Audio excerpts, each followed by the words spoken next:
nasta'inuhu wa nastaghfiruh wa na'udzu billahi min shururi anfusina wa min sayyi'ati a'malina.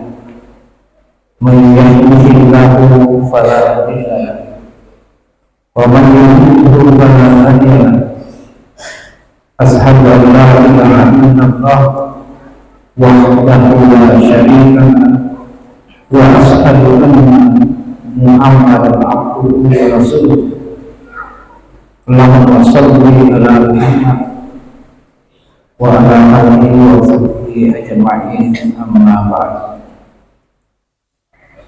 Fa ya ayyuhalladzina usikum wa iyaya bittaqwallah faqad fasal muttaqin.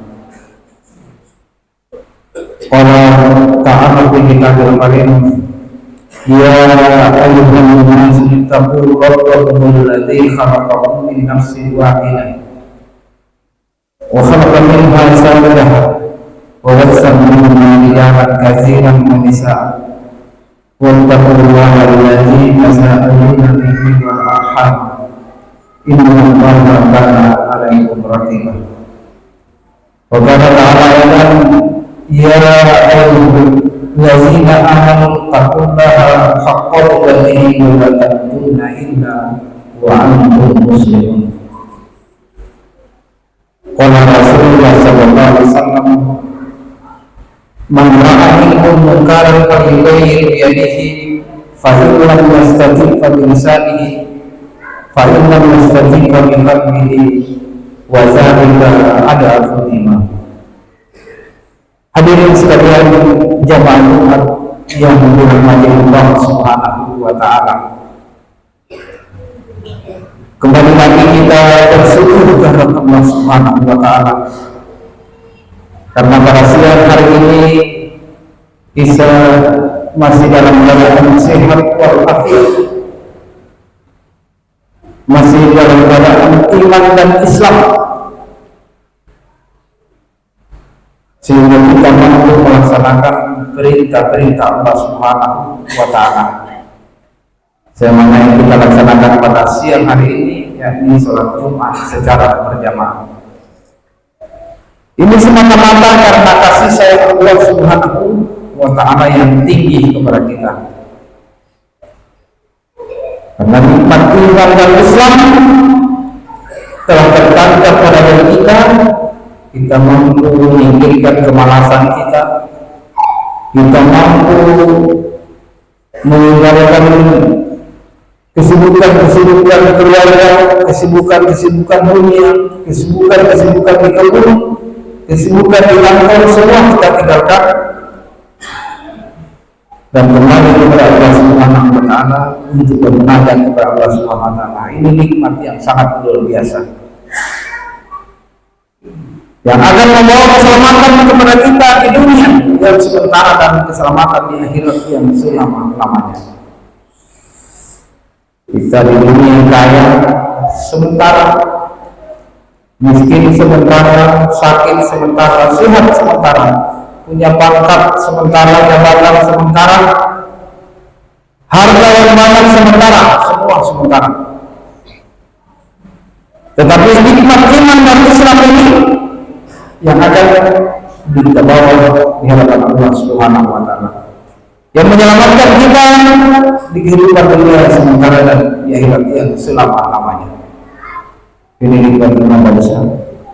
Maka seandainya yang lain tidak ada, nikmat yang tertinggi adalah nikmat iman dan Islam ini.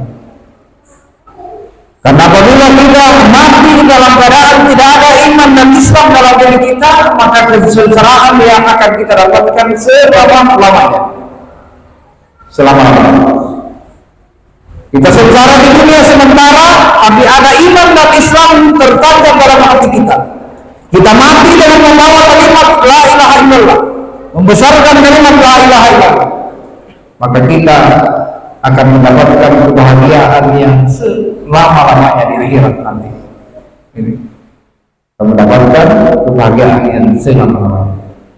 Hadirin sekalian Allah Subhanahu wa taala, kemudian kami mengajak kepada diri saya pribadi dan kepada hadirin sekalian untuk kita meningkatkan iman dan takwa kita kepada Allah Subhanahu wa taala dengan sebenar-benarnya takwa, yakni dengan melaksanakan seluruh perintah-perintahnya dan menjauhi seluruh larangan-larangannya, baik yang disenangi maupun yang kita tidak senangi. Karena pembeda di akhirat kelak yang dipandang oleh Allah Subhanahu wa taala hanyalah ketakwaan kita. Inna akramakum indallahi atqakum. Yang paling mulia di sisi hadapan Allah Subhanahu wa taala, di sisi Allah Subhanahu wa taala adalah orang-orang yang bertakwa. Yang bertakwa saja yang paling mulia di sisi Allah Subhanahu wa taala. Hadirin sekalian dirahmati Allah Subhanahu wa taala. Karena kehidupan dunia yang sementara, semua akan tiba pada saat walaupun mati ya aman. Walaupun pada ujian manusia la yastakhiruna sa'atan wa la yastaqdimun. Dalam surah Al-A'raf ayat 34, Allah Subhanahu wa taala katakan, setiap umatku memiliki ajal masing-masing, memiliki batas-batas usia. Apabila tiba waktunya, tidak ada satupun yang mampu memundurkan atau memajukan, minta dimajukan, dipercepat usianya. Tidak ada satupun yang mampu. La yastakhiruna sa'atan wa la yastaqdimun. Tidak ada yang mampu memajukan atau kemudian mundurkan dia punya ajal ini. Ini adalah ketetapan Allah Subhanahu wa taala. Maka dengan Allah Subhanahu wa taala dalam kitab Fadlan dijelaskan bahwa Rasulullah SAW pernah memberikan perumpamaan. Perumpamaan kita di dunia ini memiliki 3 keluarga. Kalau kita mati, kita memiliki 3 keluarga. Keluarga pertama berkata, apa yang engkau berikan kepada si apabila aku mati kelak, maka keluarga pertama kata, aku akan mengurus engkau ketika engkau sakit, aku akan mengurus engkau ketika engkau mati, memandikan jenazahmu, mengkafanimu, kemudian menguburkanmu. Setelah itu saya meninggalkan kamu dan saya akan ingat kebaikan-kebaikanmu semasa di dunia. Kata Nabi Sallallahu Alaihi Wasallam, ini adalah perumpamaan keluarga sanak saudara kita di muka bumi, istri, anak, suami, orang tua, dan saudara-saudara kita yang lain. Kemudian keluarga kedua kata Nabi adalah ketika ditanya apa yang engkau perbuat, maka keluarga ini berkata, ketika di dunia ini aku akan menemani, tetapi ketika sudah mati aku akan meninggalkan. Kalau bukan engkau yang meninggalkan aku, maka aku yang akan meninggalkan. Ini perumpamaan keluarga, termasuk di dalamnya adalah harta maupun jabatan.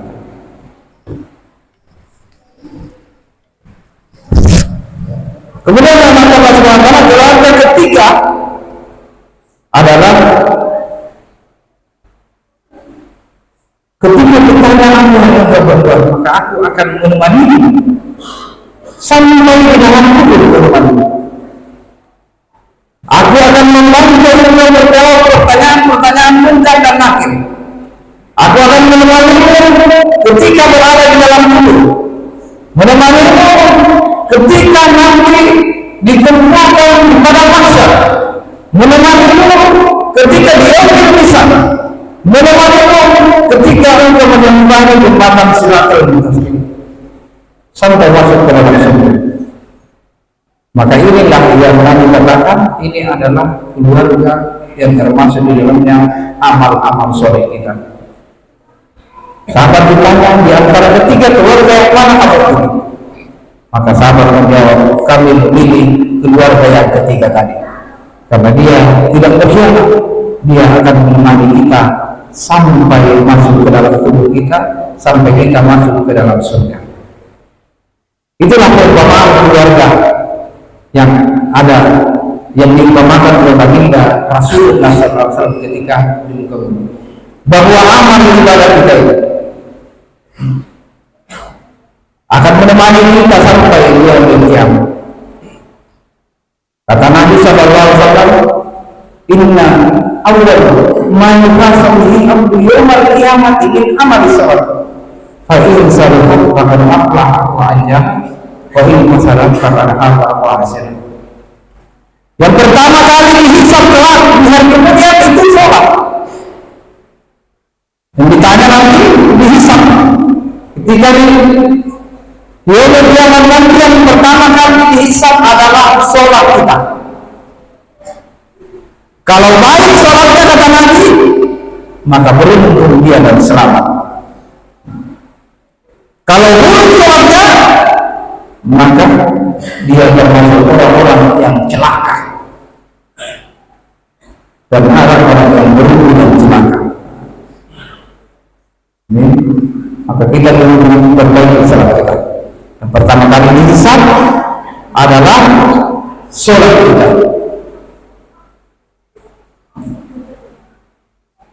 Dalam sebuah hadis yang menjelaskan bahwa orang-orang di dalam kubur nanti, dalam beberapa kalimat amal menjelaskan, akan dihadirkan sebuah ular besar bernama Sujaul Aqrab, orang-orang yang meninggalkan sholat, yang matanya menyala seperti bara api, besarnya seperti lautan. Dia berkata kepada semuanya, kami diperintahkan oleh Tuhanmu untuk memukul kamu, karena kamu telah melalaikan sholat subuh hingga terbit matahari. Kamu telah melalaikan sholat zuhur hingga asar. Kamu telah melalaikan sholat asar hingga maghrib, dan kamu telah melalaikan sholat maghrib hingga isya, dan kamu telah melalaikan sholat isya hingga subuh. Dipatung mereka, bahkan dalam maupun hadis tersebut, tubuhnya akan merapat seperti sehingga tulang rusuknya saling berserakan seperti jari yang bersirakan. Inilah adalah martabat sekolah agama, pentingnya kita untuk senantiasa berbuat amal saleh. Dalam penutup khutbah pada Jumat kali ini, sebuah hadis baginda Nabi Sallallahu Alaihi Wasallam dari Abu Bakar lagi Ubay Al-Aslami secara marfu beliau menjelaskan, la yazulu qadama abdi yaumal qiyamah hatta yus'alun an qadarihi ma'amah. Tidak bergeser kaki sholat apa pada hari kiamat sebelum ditanya umurnya untuk apa dia habiskan. Wa amilun biman alaqi, ilmunya dia gunakan untuk apa? Wa amalihi bima amal, tentang hartanya. Hartanya ini mendapat dua pertanyaan nanti di hari itu. Kalau harta ini yang lain satu pertanyaan. Harta dua pertanyaan, dari mana dia dapatkan dan kemana dia belanjakan. Kalau lolos dia dari mana dia dapatkan, maka dia akan dituntut dia gunakan untuk apa harta yang Allah Subhanahu wa taala berikan kepada dia. Nah, ini berpengaruh sekali di harta yang kita dapatkan. Penghasilan haram yang masuk dalam tubuh kita ini sangat-sangat berpengaruh dengan kehidupan kita.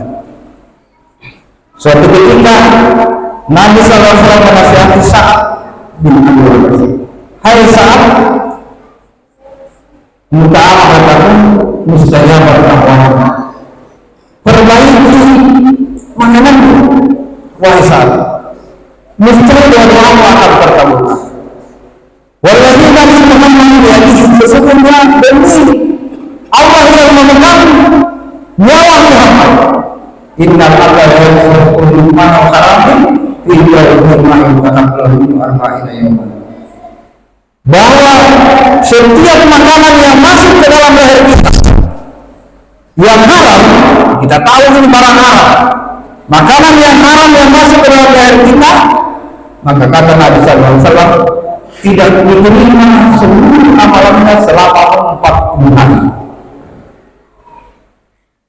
Selama 40 hari. Ini penting sekali kita memperhatikan. Kita pulang dari kebun, berangkat lewat kebunnya orang, ada kelapa yang jatuh, kita pungut, bawa pulang ke rumah, dibuat dibikin sayur di rumah, dimakan satu keluarga. Maka 40 hari satu keluarga itu tidak diterima sholatnya, tidak diterima sedekahnya, tidak diterima puasanya. Kata Nabi sallallahu alaihi wasallam. Pentingnya kita menjaga makanan-makanan yang masuk ke dalam tubuh kita ini, jangan sampai kita dan keluarga kita memakan harta atau makanan yang haram, baik haram secara lahiriah maupun cara mendapatkannya. Ada istilah Allah SWT. Kemudian setelah halal kita dapatkan, dipertanyakan lagi untuk apa dia gunakan. Apakah digunakan untuk perkara-perkara membantu agama Allah Subhanahu wa taala, atau untuk merusak, atau untuk berhenti, atau untuk menghilangkan minuman keras, atau hal-hal yang dilarang oleh Allah Subhanahu wa taala. Ini harus Allah Subhanahu wa taala, semua akan dinaik, tidak ada yang lolos. Di pengadilan yang sangat adil, yang seadil-adilnya. Dan pertanyaan terakhir adalah jasad kita. Tubuh kita ini akan ditanya. Tidak ada yang lolos, bukan selembar bumi yang tubuh di dalam tubuh kita yang akan dipertanyakan kelak di akhirat, di hari kemudian. Untuk apa kita berbuat di muka bumi? Hadirin hamba Allah Subhanahu wa taala, mungkin ini saja yang bisa saya sampaikan pada Jumat kali ini. Mudah-mudahan bisa menjadi spirit buat kita. Dan yang terakhir, selain kami mengajak untuk kita untuk meningkatkan iman dan takwa kita kepada Allah Subhanahu wa taala, untuk beramal soleh, maka kami juga mengajak kepada kita semua untuk senantiasa meningkatkan persatuan dan kesatuan kita sebagai umat muslim. Umat muslim ini adalah bersaudara. Innamal mu'minuna ikhwatun fa'aslihu baina akhawaykum wattaqullaha la'allakum turhamun. Sesungguhnya muslim itu bersaudara. Damaikan di antara kedua yang berselisih. Bertakwalah kamu agar kamu mendapatkan rahmat dari Allah Subhanahu wa taala. Maka persatuan seorang muslim ini walaupun jumlahnya banyak tetapi tidak bersatu, maka dia sesungguhnya orang yang lemah, kumpulan dan lemah. Tetapi seorang muslim yang sedikit tetapi dia bersatu padu, persatuan mereka tingkatkan kita, maka ini adalah sebuah kesatuan yang sangat kokoh, bahkan menjadi negara yang sangat kokoh disenangi oleh seluruh dunia. Barakallahu li wa lakum fil Qur'an wa taqabbal minna wa minkum tilawatahu innahu huwal ghafurur rahim.